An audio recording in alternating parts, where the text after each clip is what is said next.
السلام عليكم ورحمة الله وبركاته.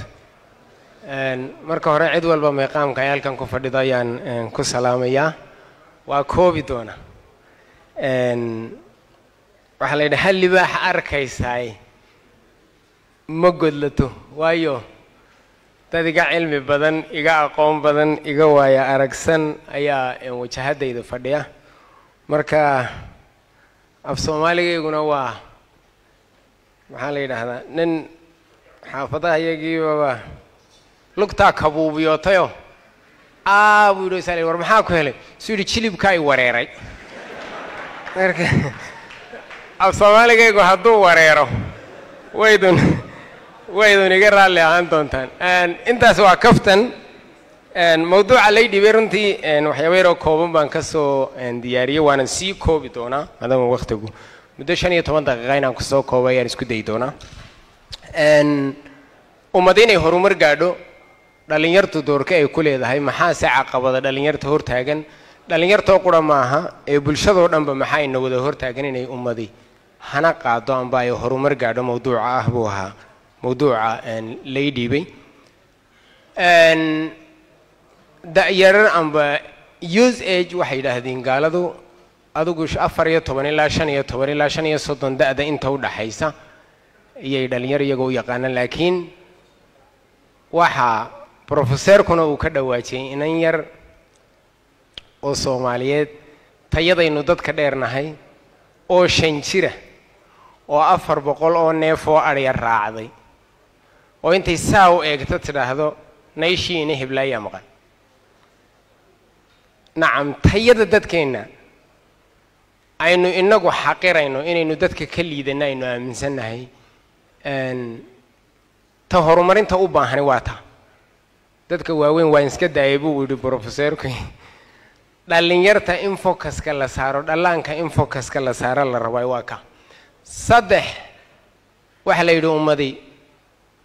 caanaha goorma gadhoor la caanaha goorma subag laga helaa marka ay xasilaan ee ay gadhooraan ummadina goormay horumar gaadha marka ay xasisho iya la isu geysan karaa maal iyo muruq iyo maskax la isu geysan karaa haddaba saddexda inaan la isu geynin caqabadaha ummadda Soomaaliyeed hortaagan maxay yihiin su'aasha isweydiinta li waa taa kow caqabadaha horumarka hortaagan waxa weey ummadda Soomaaliyeed waxa ku jira way fiican tahay ummadda Soomaaliyeed way wanaagsan tahay tanay tahay laakiin practically marka aynu istayno laalayaalow run aynu isu sheegnay laba nin baa shuura walada swadasi kulay Facebook aad ugu dhibteen baydun gelin laba nin baa shuura la wada siiyay nin dhala iyo nin dhaqaba shuura la wada siiyay ka indhaha qabay wuxuu ku leexsaday indhooluhu meeluna arkayn raadi nag laakiin waa u uraya wuxuu yiri waryaa war baa jira sidii maxaa jira sidii war sankaygu hayo ay gacantaydu laada waxaan ka wadaa Soomaali way fiican tahayna waa leeyahay subax walbana waxa la sheegay waraan dhagaygu ku farx nacam intermis in qawl ahaan iyo ficil ahaan inaynu is ahaano horta way ga dardaaran ta aan rabo taynu ku dhaqanay inay taan noqoto ta kale waxa jira nacayb iyo godob aanad adigu gelin oo cid kala gashay 700 sano ka hor odaye waxay isweydaarsadeen amba gacan dad ku kala dhexdhacday cid maanta joogtay inay u dhimato nimba waxa la yiri nin amiin la yiraahdo islaayeen amiin oo ka dhex guuxaya oo amiin cuqdadiisii ku jirto ayuu masaajidka galay ولا تكذب مركي صلاة لقى بحبه الشيخ دعادي بلابه ربنا آتنا في الدنيا حسنة وفي الآخرة حسنة وقنا عذاب النار آمين تي مساجد كلا يدوب يسوق محمد حسوسني آمين سوري هو يدين وحاكو سمعي وكبح وايس فاني سمها ومدى الصومالية وحان دون يعين هالكن يدين كلا دردار مودلين يروي ولا ليالو آمين كيد سلايسين iyo aaminta masaajidku hay noo kala soocanaadan waa kala laba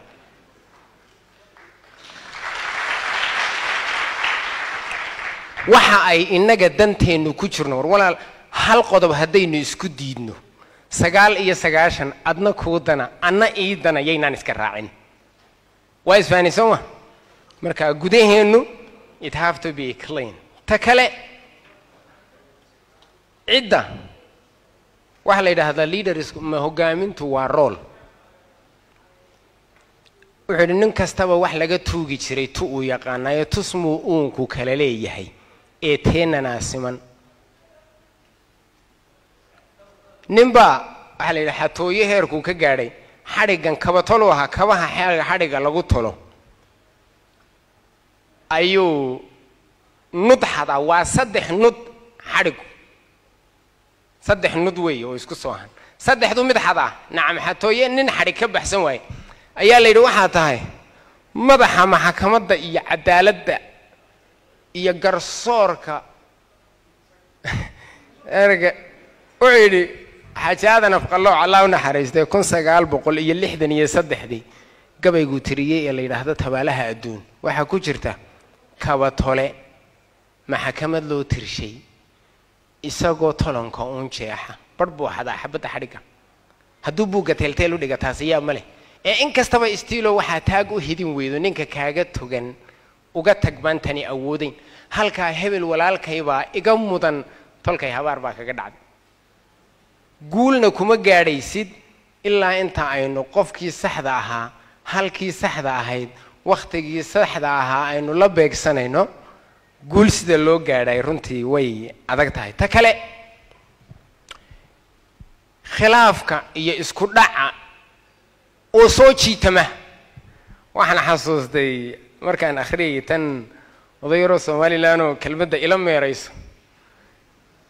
yaaba jiray waxa jirtay sheekay Soomaali waxa caan ah diin godgal godgoraygal goray godgal goddiingal okay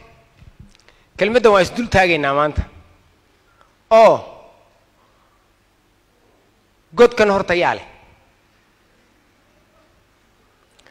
ilaan marka khilaaf yimaado waa in dadkii loo gar qaadaa soo diinku naturally wuxuu ku dhalaa god intuu labada lugood ee dambe ku qodo ayuu dhalihiisa ku aasa ka bacdi temperature-ka dhulka kuleylka uu mibaxa dhulka ayaa ababiya dhalaha diinka gorayadu ilmeheeda arooriday dhigtaayo awoodigu kul banaan baan ku ogeyn gorayo marka yaa khaldan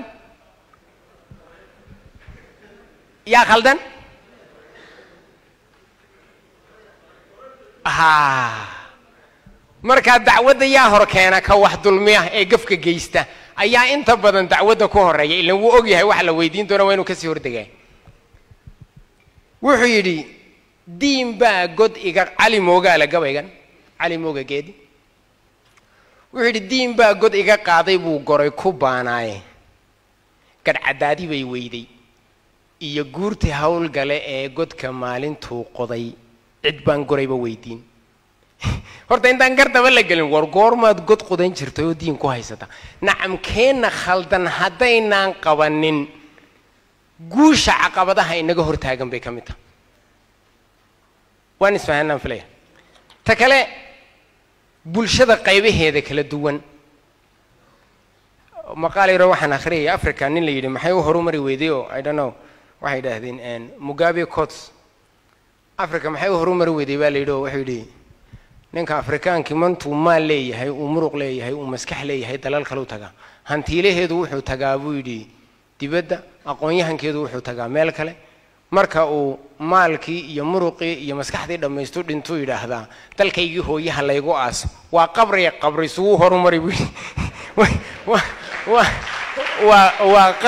qabri suu horumari inta aad xoog leedahay ee awood leedahay ee aqoon aad leedahay ay dadkaaga iyo diintaada iyo afkaaguba ay ku baahan yihiin ee maalinta aad maaragtay ta kale dadkeena dibadda wax ku soo barta intooda badan oo habaarka igu dhacay bullshit Afrikaano nigula soo noqda ee aan tala keenin amba aqli soo kordhinin amba hooyadu ariga ka ooman yahay aan xal u wadin أنت شوكتا وأنا السرونين maamulka xilka haya oo aan go'aamadii saxda ahaa aan ba maaragtay awoodeedii iyo kartideedii aan lahayn iyada lafteedu waa gaababka kamid ah degma la isku laayay practically waxyaabahan arka degmada laba reer baa isku laayay gudoomiyihii baa lagu eedeeyay reerkiina la safatay qiimeyntii markaan u yeedhnay baa qiimeyntii la galay baa la yiri reerkiina aad raacday gudoomiyihii soo yiri oo hadayaan raaci lahaa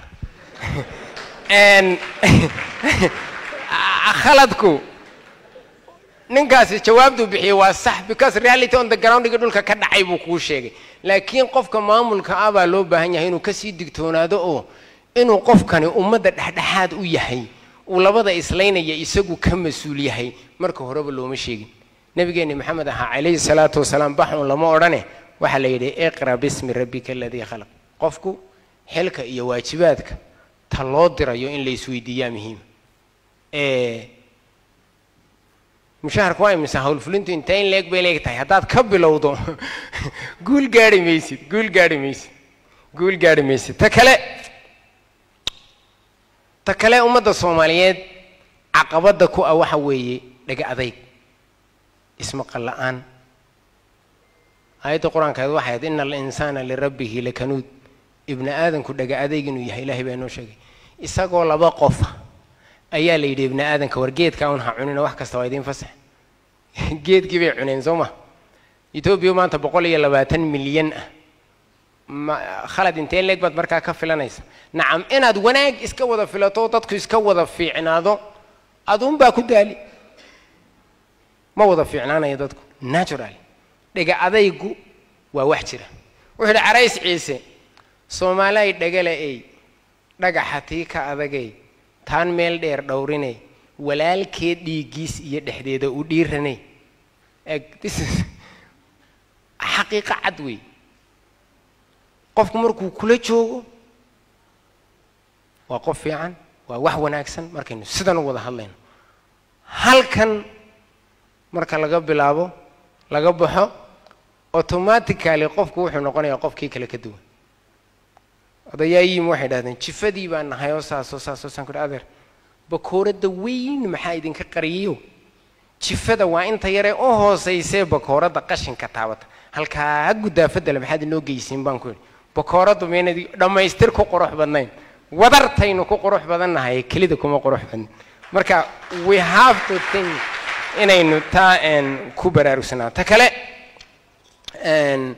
waad garanaysiin gabaygii timacade Allah u naxariistee dul iyo hoosba waan ugu dhagay waa dhagaxeed dadkan la hadlayaa baan lahayn duxiye iimaan bal inay dalfoof tahay aqliga dooni laga saaray wixii hore u soo daashaday dihashanaysa hal maalin war isdillay oo isgaraacnay ninna ma tago waan wada joognaa war kullay wada joog haday noo tahay inagoo isu niyadsan inaan wada joognaa walaalayaal miina ka wanaagsanay nacam option يا محايدي تكست فرن تكله دقة أضيق يستدلك يا ما ركتي مركينو ينقو يسون حريسان ويني بيجي وحيد قاسم الله هون حريستين وواحد عبارنا نتيجة كصوب هذي يستدلكني داوعي محل ولا لحن تمي وين حوالي يريان وين حضارة بديان نتيجة كصوب هذا من عيب كينو كل قني محيتاي كو وحيدي وواحد عبارنا قصة اللي ذي صوف مريبتا صعد عيالك وواحد بيوه وقصعد عليه بيه عيالك غصب يودده سمدي ضرور لقومه وقصير مويده وحيد سمدي بنوع عروتي أقولكي بنوع عروتي أو أنا قو عن كل دقيقة لا يسكت صحني لبادي دارات بوانكو خسارة زنا هبي إلا لبادي دارات با خسارة هنا قاعدين تكله إن كسوق بجميني يا وحوي ما دام وقت جو إن بدن سوقاتي هول ديد هول نعيب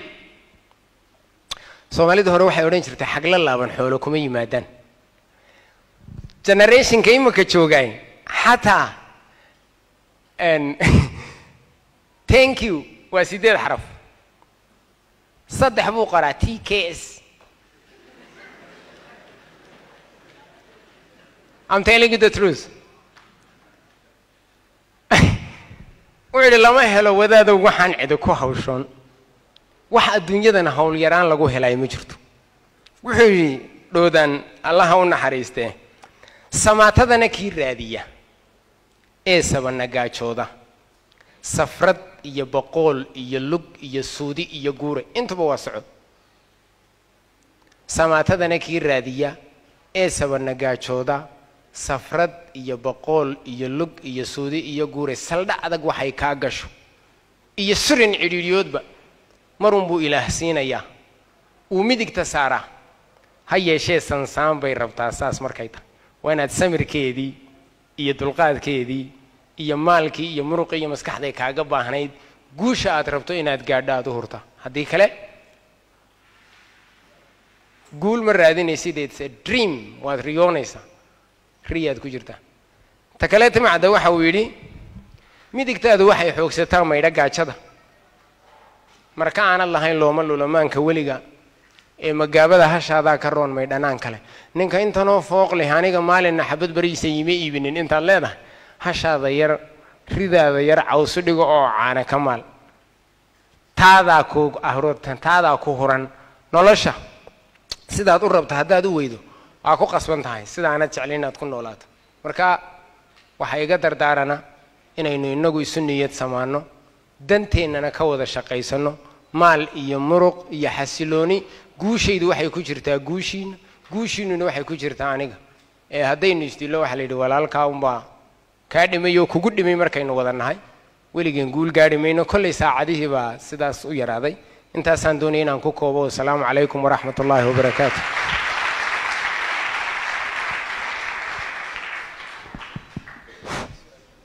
bismillah ustaadka kusii adkayn mayno waqtiguna waa iska kooban yahay waxaan rabaa inagoo ixtiraamayna dhegaystayaasha ilaalinaynana waqtiga hal qof ah oo hal su'aal ah weydiiya baan rabnaa inaan siin laakiin su-aashaas waa inay noqoto su-aal inteena kale dhan namateli karta si qurux badan oo kooban oo muhim ah labiyo dhadig waxaan idhaa cadaaladeeyon wiil iyo gabadh ka dhig laba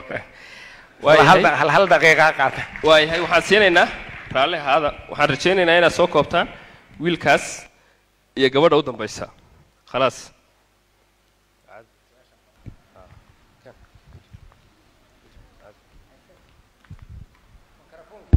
wiilku waa kee wiilka kor yar istaag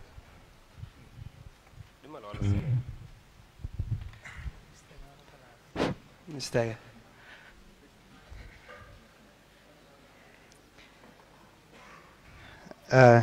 bismillah magacaygu waa fadxi ustaad wasiir Muxidiin hal su'aal baan weydiin rabay oo su'aashaasina waxay tahay inta badan jiilashan dambe saddex qof aan ku xidhanahay oo Sheekh Mustafa iyo Aadan Sahan iyo adigaan anu inta badan aad ku dhageystaa marka su'aasheedu waxay tahay deegaankeena markaa joogto dadka wax u gudbiya hadday tahay saxaafadii hadday tahay siyaasiyiin iyo hadday tahay macallimiinba waxaad moodaa qaabka tabintoodu inay aad u liidato adigana waxaan ku aragnaa inaad ka duwan tahay dadka kale deegaanka joogo dhalinyaraduna aad bay kuugu dawan yihiin bal markaa maxaad u sameyn weyday fursad ama maxaad jeelka ugu ogolaan weyday fursad aad cilmigaaga ugu gudbiso annagoo ama aad iskugu day weydana jaamacadaha waaweyn ama jigjigiyo koleejada bal cilmigan iyo qaabkan aad wax u gudbinayso inaad tababaro ku siiso hadday tahay saxaafadii iyo hadday tahay bahwadaagta kale ee bulshada ku xidhan tahayba aad baan ku salaamaya maadsantahay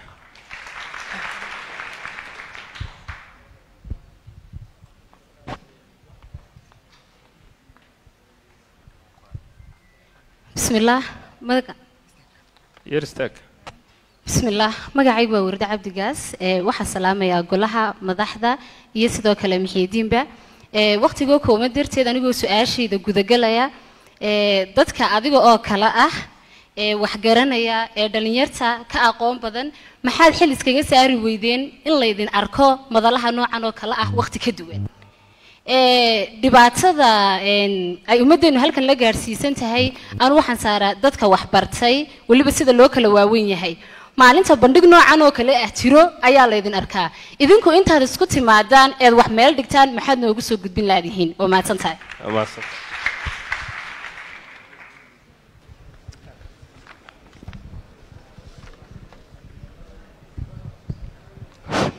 بسم الله الرحمن الرحيم أدي أدبا وما هتسنتهين runtii laba su'aalood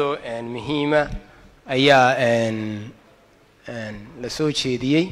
aad iyo aad baan ugu mahadsantihiin fursadda aad maaragtay ugu gudbiso anuu hadda ka horna waan maaragtay ballan qaaday mar walba diyaar baan u ahay ummadda inaan wax u qabto mar walba diyaar baan u ahay inaan maaragtay ciddii ay qusayso jaamicadda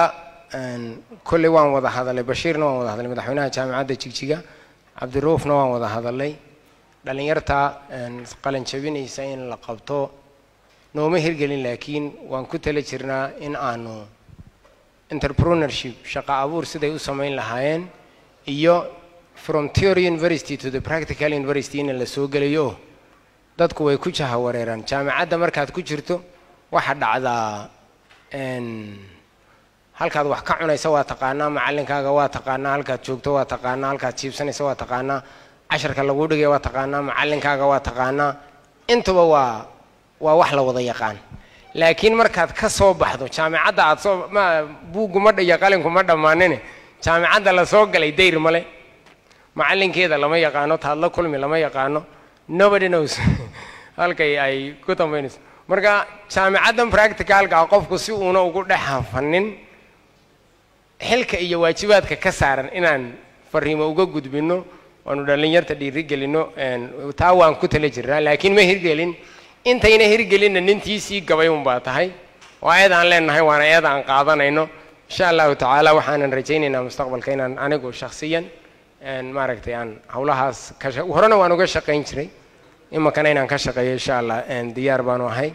ta kale waqti kooban unbaa laydin arkaa waa runoo xafiiska aan joogay aniga iyo mas-uuliyiinta kale iyo shaqaalaha ila joogaaba runtii xafiis fursad laga heli karo ma ah markaynu xaqiiqatan ka wada hadalno habeen baan sasay anigoo hurda waxaan ku sasay nin bukaana oo sariir jiifa uu nin dhakhtari leeyahay maaliyaddii mushaharkaygii soomay daynino carruurtaydii baa gaajoonay waan iskaga kaa tegaya uu kii jiifay ee bukaanka ahaa leeyahay way keeni doonaan ilaahay baa keeni doonay ha iga tegin naftaan iga baxayse marka saacad hadduu igu daaho mushahar degmo amba hosbitaal laga yaabaa inuu shil gaadhi oo dhacay mushaharka iyo lacagta aniga saxiixeedu igu xidhan yahay ummaddaasi u dhimato automatically I will become a criminal nacam mas-uuliyadda waxaa la moodaa dadku inay ku raaxaystaan oo ay dantooda uun ku qabaanoo ay ilaalinayaan markaad 395 degmo 11 gobol intaasoo xafiis intaasoo caafimaad intaasoo helsuposta intaasoo bukaana kharashkoodii inaad sii dayso waqtigiisii saacadiisa ay kugu xidhan tahay warwar ka weyni ma jiro nacam dab haddaan idhaa buu yidhi ninkii maad ku guban haddaad taabatid unbaad garan lahay dab mooyaane haddaad afka dab ka tidhaa garan maysa marka qof waxaan nahay nacam aniga iyo mas-uuliyiinta kale ila joogaaba mas-uuliyad intaa leegi dad ay damqayso oy dhibaysa waana intaasoo ka baxsan baan haddana dhalinyarta wax la qabtaa haweenka wax la qabtaa maxabsiyadii hadda ka hor aynu ogeyn falalka ka dhici jiray ciidamada asluubta oo dhan 5 sano u dambeysay dadka tababare ee maaragtay in culimo la geeyo oo hadda dadkii oo hagaagsan soo baxaanoo meel laga warwar qaba ay noqoto lafteedu I have a big role door weyn baan kula nacam ma aha qof dadka cod ka rabo oo intaad soo joogsato ha lagu jeclaado amba istusa igama ah nin waliba wuxuu galabsaday wuu ilaahiisa la hortagi doonaa laakiin anigu waxaan ballan qaadaya wax ummadda u dan ah inaanan marnaba idinka hagranin taas waa mid aan ballan qaaday hadis kolley intaasaan ku koobi dad badan oo kalena waan ballansanahay gaar ahaan ururada samafalka haweeney la soo hadlayay baa jira dhalinyaro la soo hadlaysay baa jirta marka schedule-ka dawladda imaka bisha sane qorshii baan wadnaa sanad 2016 waa in reportigiisii la xidhaa 2017 kana waa in qorshihiisii la diyaariyaa baarlamanka wixii la horgeyn lahaa imakadanay shaqaalo xafiiska ku jiraan waa axad waana saacadda waad aragtaan nacam fadhi ma iskama iman deganaanshahan iyo inuu deegaanku sidan isaga deganaaday ummaddu in aynu sidan usoo wada fadhiisano lafteeda hadda ka hor waad ogeydintii ka tagin marka alxamdulilah dhaliilo badanna way jiraan kuwaana sixitaankooda insha allahu tacaala inagoo isku duuban midnimadeenna iyo wada socodkeenna iyo walaaltinimadeenna wax waliba ku jiraan guushiina guushayda ilaahay fi aakhiraba kuwii guulaysta haynaga yeelo aad iyo aad baa u mahadsantihiin